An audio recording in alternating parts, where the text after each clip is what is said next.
আসসালামু আলাইকুম রহমতুল্লাহ। আপনারা জানেন আমরা আমাদের নিজস্ব কর্মকাণ্ডগুলোকে ধারাবাহিকভাবে আপনাদের সামনে উপস্থাপন করার চেষ্টা করি।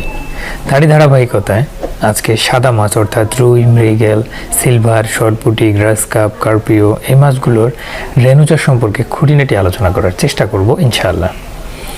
এইসব মাছগুলোর চাষ ব্যবস্থা এবং খাদ্য ব্যবস্থা একই, তাই আপনি চাইলে এই পদ্ধতিতে আলাদা আলাদা অথবা একত্রে যে কোনো সাদা মাছ বা কার্প জাতীয় মাছের রেণু চাষ করতে পারবেন। রেণু বলতে আমরা ডিম থেকে সদ্য ফোটা ছোট মাছের বাচ্চাকে বোঝাই। একদিন বা 24 ঘন্টা বয়সী একেবারেই ছোট্ট ক্ষুদ্র ক্ষুদ্র বাচ্চাগুলোকে যত্ন সহকারে বড় করে তোলা যদিও খুব সহজ কাজ নয়, তবুও আমি চেষ্টা করব বিষয়টাকে সহজভাবে উপস্থাপন করতে, যাতে নতুন খামারি বা উদ্যোক্তাদের প্রথম অবস্থায় রেণু চাষের উদ্যোগে যে ভয় বা জটিলতাগুলো বাধাগ্রস্ত করে সেটা কাটিয়ে তোলা যায়। তাই ভালোভাবে বোঝার জন্য পুরো ভিডিওটি মনোযোগ সহকারে দেখার অনুরোধ রইল।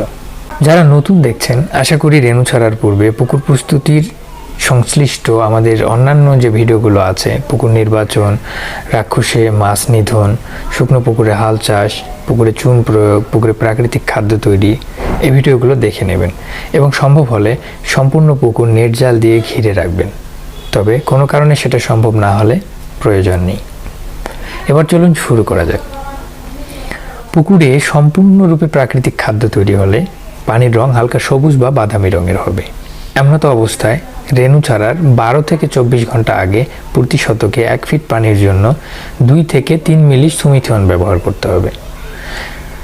আমরা আমাদের এই পুকুরটিতে 3 থেকে 3.5 ফিট পানির জন্য 50 মিলি সুমিথিয়ন ব্যবহার করেছি। সুমিথিয়ন ব্যবহারের সবথেকে ভালো সময় হচ্ছে রৌদ্রোজ্জ্বল সময়। ঠান্ডা সময় ব্যবহার না করে এটাকে আমরা দুপুরবেলা ব্যবহার করলে ভালো রেজাল্ট পাবো।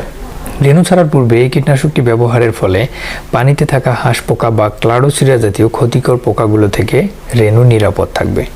সুমিথিয়ন বা কীটনাশক ব্যবহারের পর রেণুপোনা ছাড়ার পূর্বে মাঝখানের সময়টাতে পুকুরে একবার জাল টেনে দিতে পারলে ভালো হয়। তাতে কিছু পোকা বিষাক্ততার কারণে অবশ হয়ে যাবে, সেগুলো জালে উঠবে, অথবা পুকুরে কোনো ময়লা থাকলে সেগুলো জালে উঠবে।